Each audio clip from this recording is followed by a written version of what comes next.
Hello, salam, shalom, namaste, satyakal, aloha, hola, ciao, bonjour, and buna. It's so awesome to be with you, and I am so excited because we have a very special guest with us today, and that's Rob, who is an entrepreneur, coach, and founder of Growth Habit. And I'm going to ask Rob to jump right in and tell us more about what you do and who you are.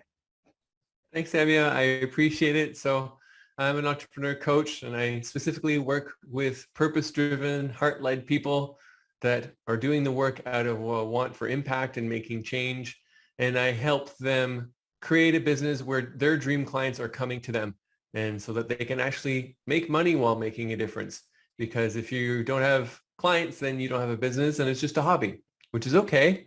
But I find myself playing this role, and maybe sometimes I almost consider myself a translator of sorts, because the people who are doing it from the heart, are doing it from the love of doing it, have an aversion to things that might be normally called marketing or sales or things. You know, those things are icky. So how do we find a way to help those people, and how do I find a way to help those people do it in a way that feels authentic, feels genuine, feels Mm, real? I love that. And I'm for sure one of the people who are part of your tribe. And I've been through the struggles that you just mentioned in terms of not knowing what to do with regards to business. And then even when I started to learn, I didn't want to do all of it because I was like, oh, I don't know. A lot of it feels dodgy or not in alignment with my values and so forth. And so it took me some time to figure out a way to how I could align, and definitely having mentors and coaches who helped me through that process was invaluable. So I'm so glad that you're out there doing this work. Thank you. And it's funny, I never intended to do this. If we would have spoken 3 years ago, I said, Samia, I'm a creativity coach. I work with creative people. I help people get more creative and tap into their creativity and get into their states of flow more frequently. But Hmm. then I had people coming in asking me about habits, because I was sharing a lot about my habits, about my morning routine and how those had impacted my life. And I was sharing really publicly on Instagram, and people were saying, help me do that. Can you help me do that? And then I paused and thought, well, what's my bigger goal with all this? I want to help people feel more impactful, more joyful, more purposeful. It's like habits have done that for me. I can help people. So I called myself a habit strategist for a while. Mm. And and then when I quit my full-time job and went all in on this, 11 of my first 12 clients were entrepreneurs, which I wasn't expecting. And I was like, huh, why is that? Again, it was a point of reflection. They are generally a bit rebellious. They really are driven by a cause. They aren't as afraid of failure. They're, doing things at the beat of their own drum. I was like, oh, these are my people. So I focused on entrepreneurs for a while, but then I had coaches show up and ask me, hey, how the heck have you done this? How are you getting clients to come to you? How are you getting clients overseas? And the first couple of coaches, I said, no, my imposter syndrome would have no part of it. I have no business doing that. But when the third person showed up in a 10-day window and said, like, can I pick your brain? I was like, the universe is trying to send me signals again. So then I made that last shift. So definitely I struggled with my own imposter syndrome along the way as I've navigated and adjusted some. Yeah, yeah. Oh my gosh, that is such a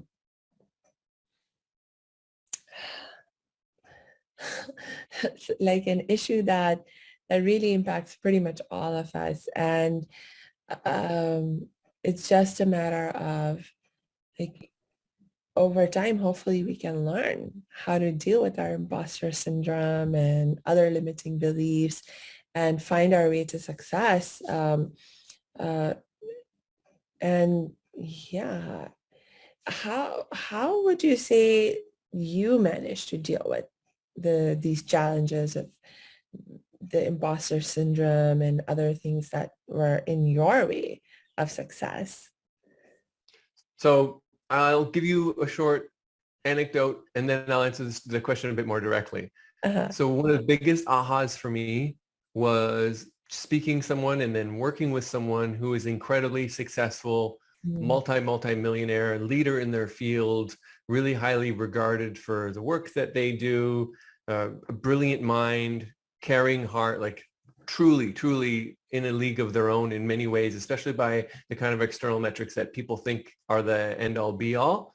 And when speaking with them and when it was just us one-on-one, them opening up about their imposter syndrome and them realizing that they struggled with it, uh, really gave me a huge aha as far as it doesn't go away. And I've experienced it with every step of my evolution is, for me to be able to, we spoke earlier, I have a book. For me able to create this, I had to get through all sorts of stuff. I used to before think like, I can't be a writer. I dropped out of high school. I didn't go to college or university. Uh, I make typos all the time. There's all these reasons. But the biggest thing for me is, well, one, realizing that it's fabricated. That's the biggest help for me. Once you realize that it's fabricated and that it's all made up, it's all a story.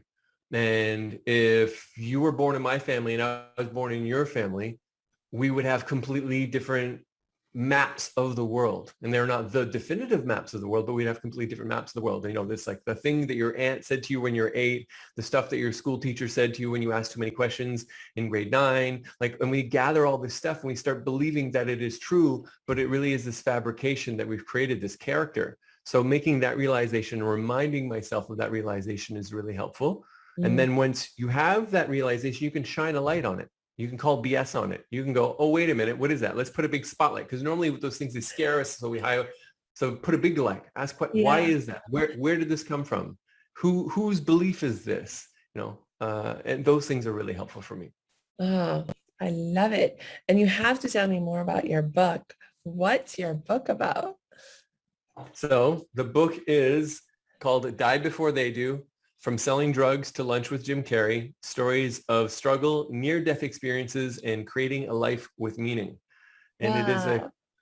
a collection of short stories that all weave together that show my journey through entrepreneurship, through struggles as a parent, through my struggles with alcohol, through self-discovery, through major career changes, because I'm on my 3rd career. And I didn't intend to write a book about the story of my life. I knew I really wanted to write a book, but I started sharing some of my challenges, some of my failures, some of my difficulties online. And whenever I opened up with some of the messier, more raw, true things, the feedback I got from people was beautiful and really nice. And it made me realize I could just put a collection of those together and I think it'd really resonate. And it's a bestseller right now on Amazon. It's got 14 or 15 5-star reviews. The messages I'm getting every day from people are just overwhelming. So yeah, I'm really grateful for it. It's wonderful. I love it. And I love that you shared about your own journey in the book and you did it from a place of authenticity and vulnerability because it's like you said in terms of the feedback that you've been receiving and, like we really appreciate learning from each other and each other's struggles because it just makes things more real. I know I have struggled in my life for various reasons at various times. And one of the big problems that I would invariably find myself facing oftentimes was this thought that I had that, oh, I'm the only one and no one can understand what I'm going through, feeling that sense of being alone in what I was going through. But then lo and behold, when I gave myself some time and opportunity to really look beyond myself and begin to really explore what other people were going through and experiencing, I was able to find, oh, this person's been through something like that too. And this person's been through something like that too. And oftentimes for me, the starting point for that learning or that awareness was reading a book because I wasn't much of a talker. I was a very introverted person. So, like I wasn't about to start talking to people about what they were going through or what I was going through, but I loved reading. And so, at some point I found my first biography that I read and it was so impactful for me. And I fell in love with reading biographies and autobiographies and just, stories of real people. It's Yeah. wonderful. And something that really stands out from what you said there is that feeling of aloneness, that Mm. isolation we have when we're struggling, and it makes it that more painful because we think like no one else understands this, no one gets me. Yeah. Like you really feel on this mental island of one, and that connection. And when you reading one of those biographies and you finding those stories, it honestly feels like someone's reaching their hand out to like hold your Yeah. hand or to put their arm around you and to tell you like it's okay, you're not, like, it really is comforting in the most beautiful way. The most difficult story to read in this book for most people is partway through, and it is my struggle and close encounter with suicide. Mm. And it is something that I wanted to speak about publicly for a while because I've unfortunately known too many people to take their own life. Mm. And a year and a half ago, I had another friend pass away, took their own life, went to the service, and leaving the service and driving home with my partner, I said to her, that's it. I'm going to talk about my struggles publicly. I need to put it out there. I need other people to know they're not alone. But I hesitated and I didn't. And I thought about it and I drafted something and then I didn't. And this went on for months. And then I was on a call with the client and we were talking about what was going on in their world, and they shared that they were having a really rough morning and they're having some very dark thoughts, and they shared where they were at in that moment, and I held space and I listened and I tried to be there for them as best as I could. And then I shared a bit of my story and my struggle, and they lit up and they thanked me profusely and they said like, it just means so much, and thank you, honestly, it's really to know I'm not alone, like just the exact things you were just saying, Sammy, the Yeah. exact same things. And in that moment I hung up the call with them, got off the Zoom, and I grabbed my phone and I recorded a video of me sharing my story. I'm crying. It's messy. It's really raw. It got 25,000 views on LinkedIn. It got so many comments and messages, but it's the private messages that mean the most to me. The amount of people that messaged me privately said, thank you. Like I thought I was alone. It's been really tough. I lost my uncle. This means so much to hear. You've saved me. You're going to save me. Like, it's just Yeah. the messages people sent because they realized they weren't alone.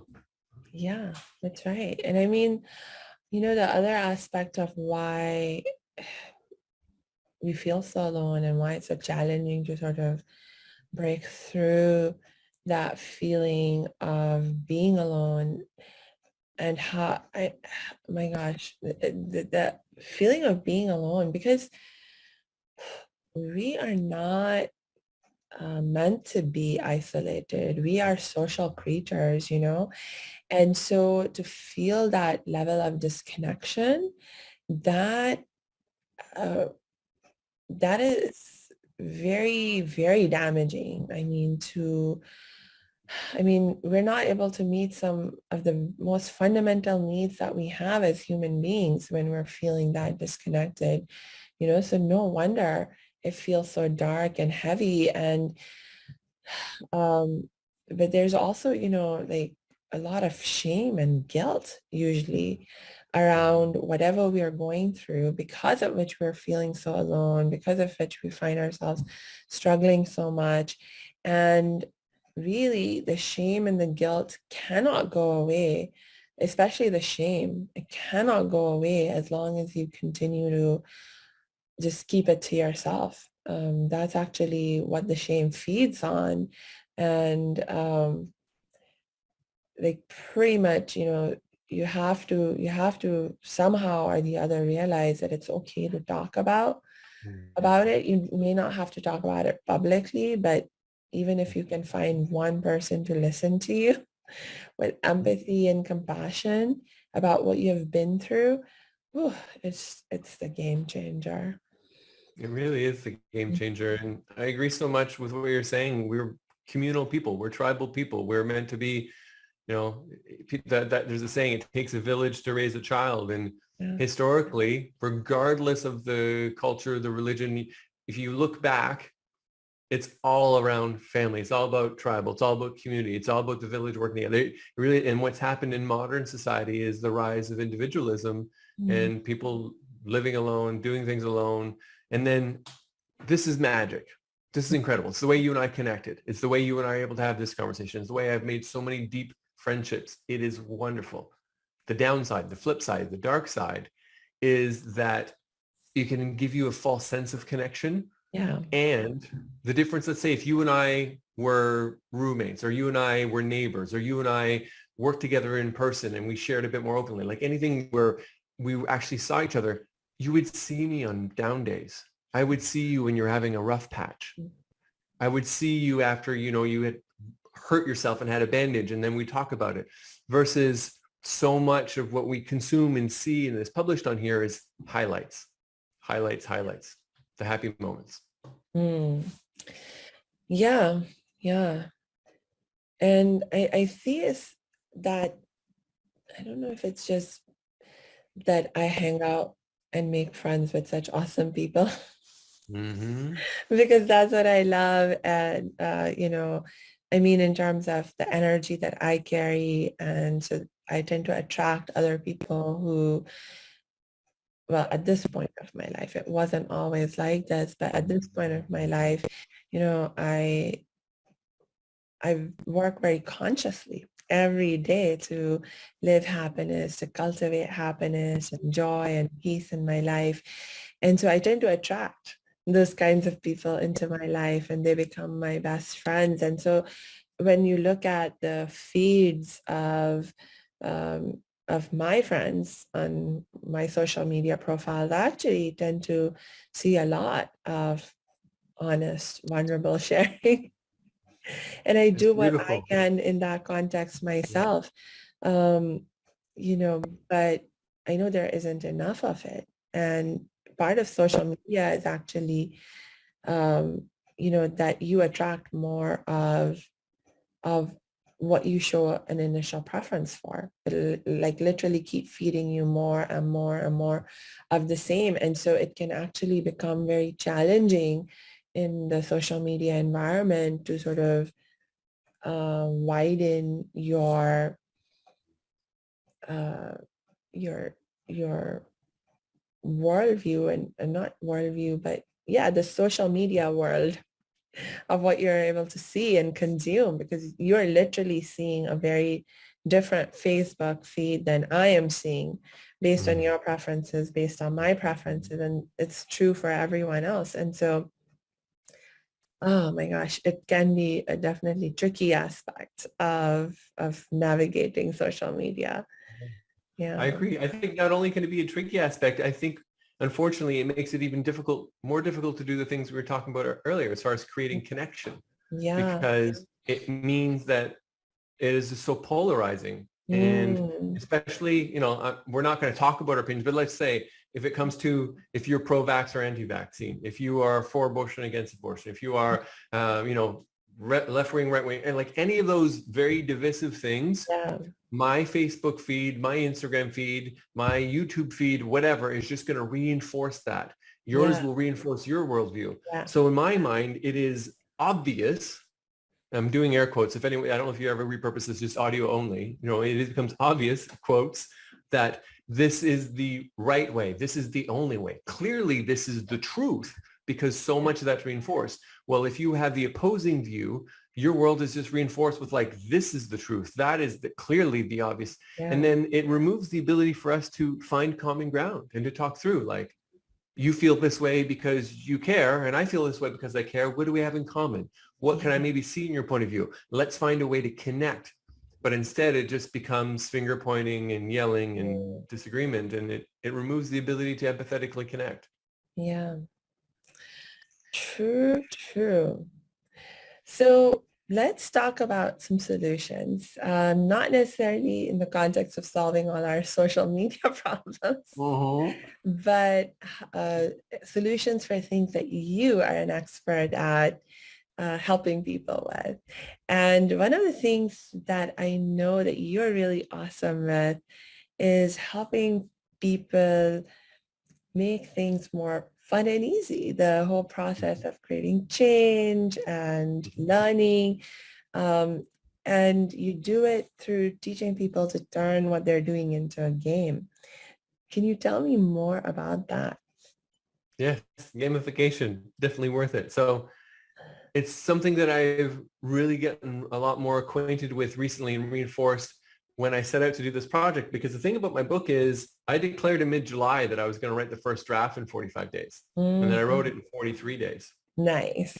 And now the book is out and et cetera, et cetera, et cetera. So I actually had a free workshop last week where I talked about how the heck did I get the book out so quickly and what did I do? And a big part of that was making it rewarding, gamification. There's, the idea of Parkinson's law that something will take as long, the work will take as long as the amount of time that's allocated to it. But when it came to this, because this is a pretty big project, I got all of the chapters listed out. So I was like, okay, this is what I'm dealing with. And then as I went away for a writing retreat for 7 days where I did a lot of the writing. And anytime I finished a chapter, I would change the color on my tracker to green. I would pause. I'd have a little celebration. And then it was this tableau that then they started filling it with green. So I had the reward. I was reinforcing the reward and then also pausing and celebrating. And whether it can be silly, sometimes it's just like saying yes. It could be putting on your favorite song. It can be doing a little dance. And that reinforces the kind of habituation that you want. But it just made it fun instead of it being this big daunting task. One of my favorite questions to ask people too is, what is the smallest next step? Because people have grand visions. They have beautiful visions for these incredible lives, businesses, relationships, things they want to create, but that seems overwhelming. Okay, well, what is the small on-ramp? What's the one step you can take right now? And the idea is that if you can create some momentum, and I think momentum is huge too, because something else that I employed when I was writing this book is what I call the exam approach, which is, you've probably heard it too. Some teacher told you at some point in time, you get stuck on a question in an exam. What do? You go on to the next thing. Yeah. So for me, when I was writing and I wrote all this entire book, for me, it was about finding momentum and keeping momentum. And sometimes that meant I'd write the end of a story. Sometimes it meant working in the middle. Sometimes it meant that, and if I hit a wall and I couldn't break through it, I skipped to a different story and I just started writing there. I just continued to chase the path of what was easiest to do. And until there was just one chapter left that was really elusive that I couldn't seem to write, and I kept putting it off and off and off. And then what happened is I had the momentum. It's like, well, the book is done except for this chapter and I want to hit my deadline. And that was enough to get me to finally push through. But it'd be easy to imagine if I was trying to do it sequentially, if I was not rewarding myself, if I didn't gamify, if I wasn't allowing myself to just go where the flow was easy, that I could have hit that chapter, got stuck, got mad, and then stopped writing the book. Yeah. Oh my gosh. Thank you for sharing that. I love it. And you made me think about when I was writing my book. I actually ended up probably writing it, the actual writing of it. I would say like 80% of it, I got it done over 2 weeks. And then I took another 2 weeks to write the remaining 20%. And it's like, it just, somehow you just find yourself feeling a little blocked about some things, but it's all right. It's all right. It's like, just like you said, it's about moving on to the next thing and the next thing and the next thing that you can do. And while I was stuck on my 20%, I was like, okay, I can write out and do other aspects of, what's required to get my book out, asking for reviews and getting putting out a request for a forward to be written and, like those kinds of other little things, or working on finalizing my book cover. That was really fun. Working with the book cover artist. I was like, oh yeah, I really like it. So yeah, whatever you can do to keep moving forward. I love that. I love that idea. And the idea of rewarding yourself. Tell me more about that. Like, it makes a lot of sense to me. But why is it so important for us to reward ourselves? Well, it creates an endorphin rush. It creates a positive association. It makes you feel good. That's why there's jokes and memes about a to-do list. And the first item on the to-do list is write a to-do list, and then you cross it off. Like it really does create a positive association, and it creates neural pathways in the mind, and you feel good. And then when you're feeling good, it's easier to keep going, and it's building that momentum. It's the same thing when I started doing habits and taking that seriously.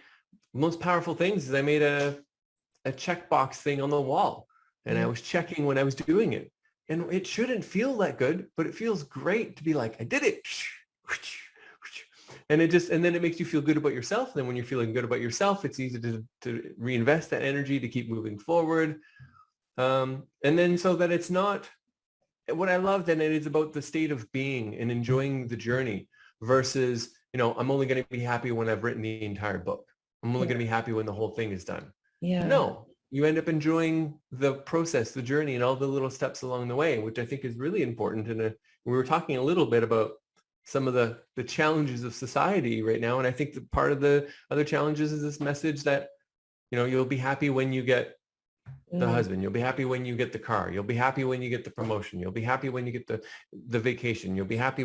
And it's always this external, elusive future thing versus enjoying the current moments. And I think maybe that's a yeah. big part of it too. Mm. Yes, thank you for highlighting that. Again, as a happiness expert, I'm totally with you on the same page that when we're feeling more happy, more peaceful, everything's so much more fun and easy, and you're naturally motivated to do more of the thing that makes you feel happy and the thing that's fun. You want to do more of it naturally. And it's just strange for me now that I have been living with this consciousness and mindset for the last, I don't know, maybe 10 years or so. It's strange for me now to think back to the days when I really believed that, life was hard and it had to be Mm. hard. Like, and that you couldn't achieve success unless it was through hard work, through Mm. struggle, and that you couldn't escape suffering.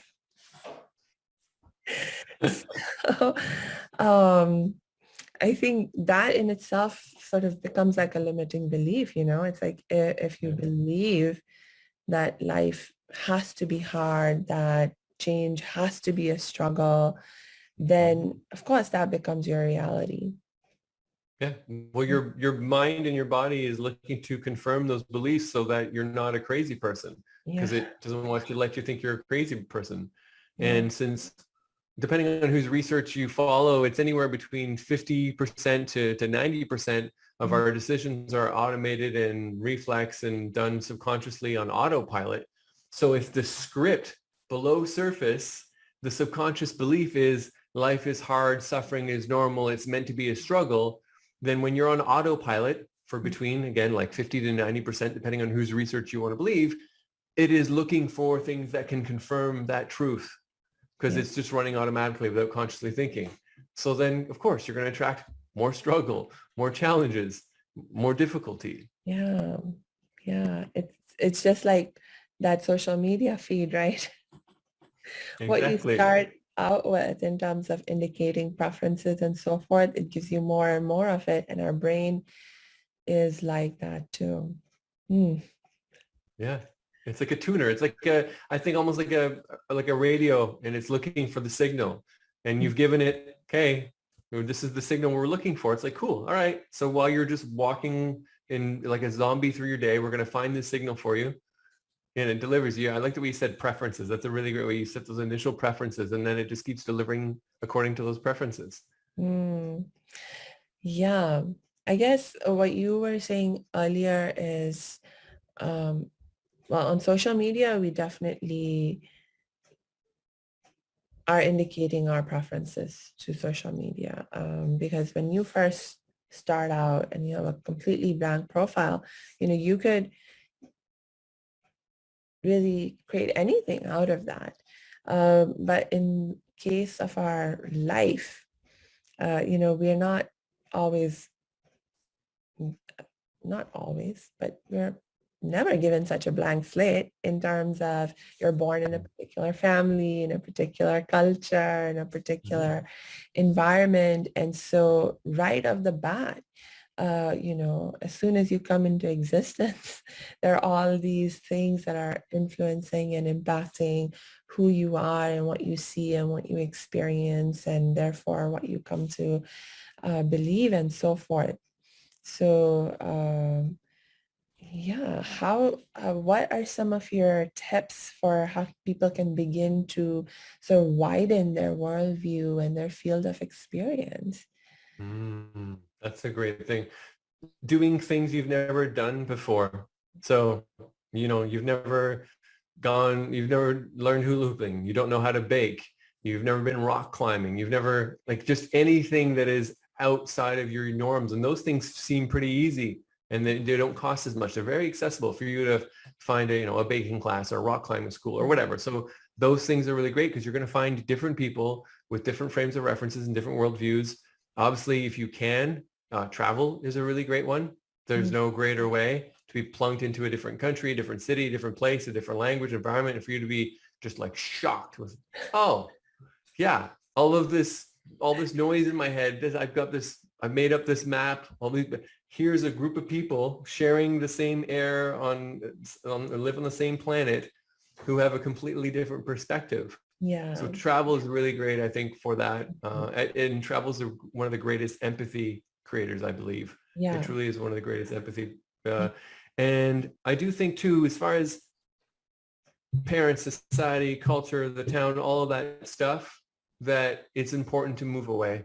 I think, and even if it's just for like a year, 2 years, if it means going off to school, to just get away from your high school friends, from your parents' direct influence. Like maybe you can't go away for school for 3, but can you go on a month-long trip? Can you go live in a city for 3 months? But I would really recommend just getting away from that because it's very, very easy to stay stuck in that. Yeah. Your uncle lives down the street. You've known these friends for 20 years. This is da, da, da, and it's weight. Mhm. And if to take a break from that intentionally, if you can, I think is Mhm. really helpful too.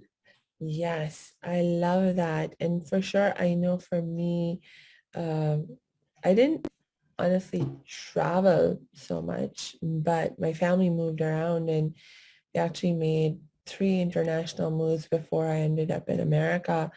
And every time we moved, um, it was like some kind of a wake-up call Mm. and had a huge impact and continues to have a huge impact on who I am today.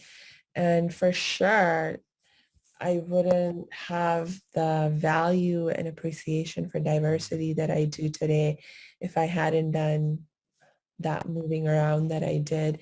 And I think one thing I realized also in that context is, like when we travel, like if you're traveling as a tourist someplace, sometimes our experience of that other place can be very superficial. And Mm. so, what can you do to sort of dig a little deeper beneath the surface? Because I know when we moved, our first international move was from India to the Middle East, and we had like language barrier issues and, other things going on.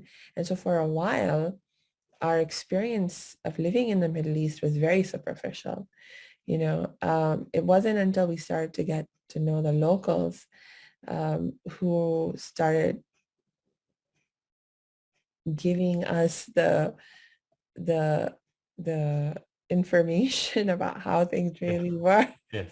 beneath that surface, um, that it, it became, like you said, that really awesome tool or opportunity to get more, develop more empathy and compassion and to really widen our worldview, and so forth.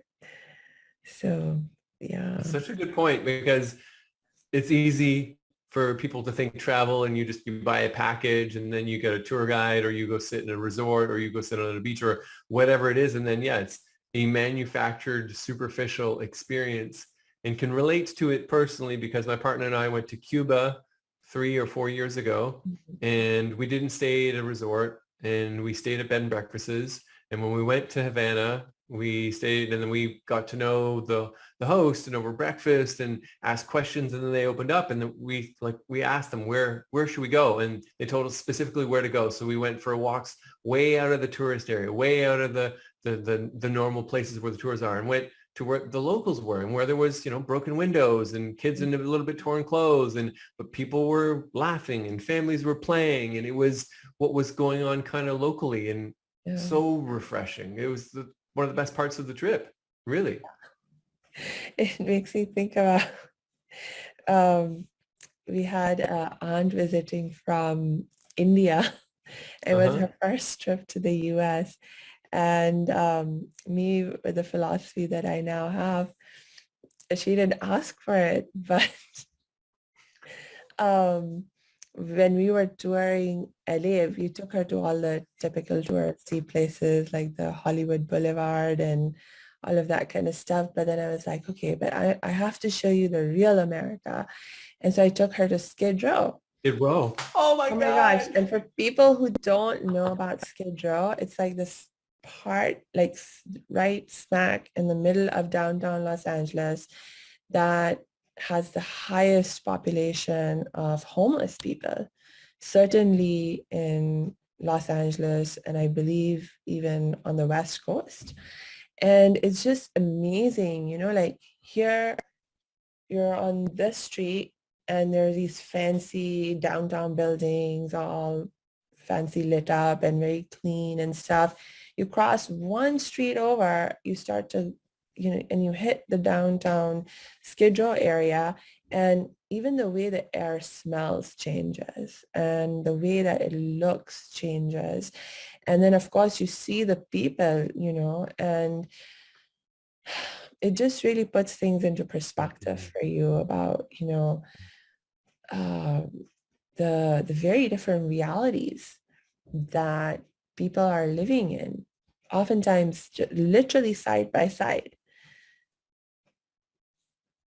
It's shocking. It's amazing that you gave her that experience. And I think it's important for anyone who might be listening to this who hasn't been there I would look it up, go watch videos, and it still will only give you a part of it. Because as Samia is saying, you're not getting the smell, you're not getting but it's as far as the eye can see, homeless people, intense, and people who are like shirtless or who are high, whatever, it looks like a dystopian horror movie kind of set. But no, this is downtown LA. And as you mentioned, 1 block, 2 blocks away from fancy buildings, nice stores, and from the contrast.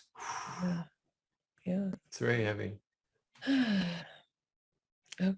But well, We thank can't you end on for that. going there If with I feel me. like, Exactly. So tell me, I think my last question for you right now will be, tell me more about the celebration part.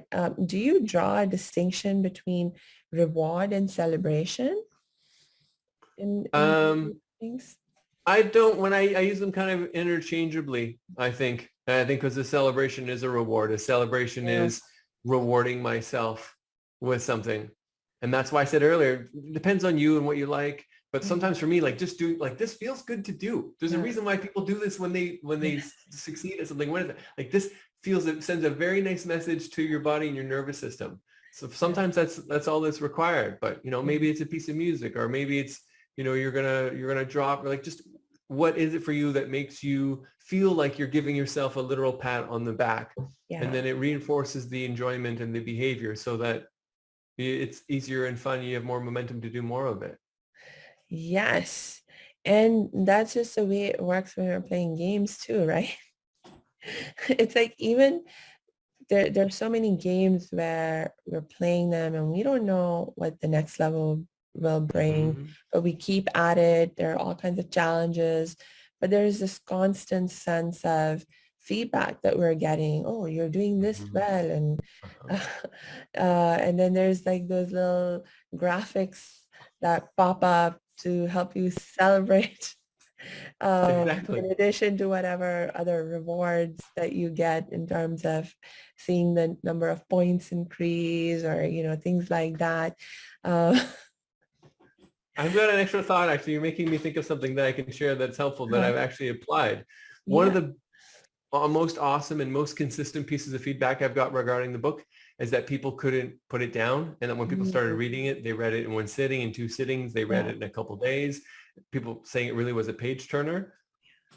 I intentionally made the chapters short, Mm, short and punchy, because mm, what happens when you finish a chapter? There's a sense of you got to a checkpoint, right? You feel reward, like I finished a chapter. So what do you want to do? You want to read the next one. So it creates this intrinsic reward system through reading the book. And that was very intentional in the way that I wrote it. Love it. Love it. Thank you so much, Rob. I really enjoyed our conversation, and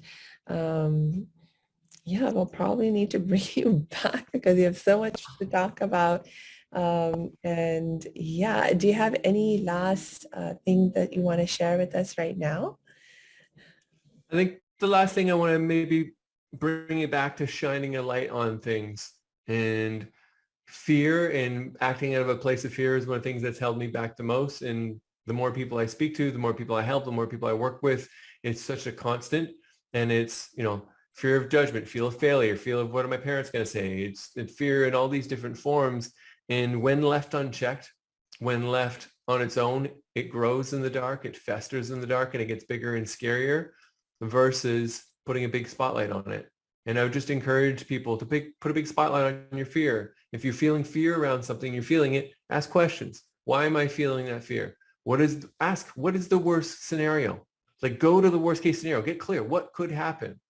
Okay, is that likely to happen? If that happened, what could I do about it? Like, start thinking it through, start problem solving, because then you'll quickly realize it's not as big as you think it is, or it's not, the likelihood of the worst thing happening is probably pretty slim. Or if the worst thing happens, there's some things you can do to make it better. And then all of a sudden it's not as scary, and the likelihood that you can take the action that you want to take to ultimately do what you want to be doing with your business, with your life, with your experience here, you're more able to do it.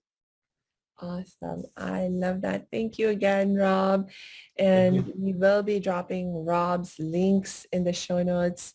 So please make sure you click on those links, connect with Rob. I'll also drop my links in the chat, show notes, if you want to get in touch with me.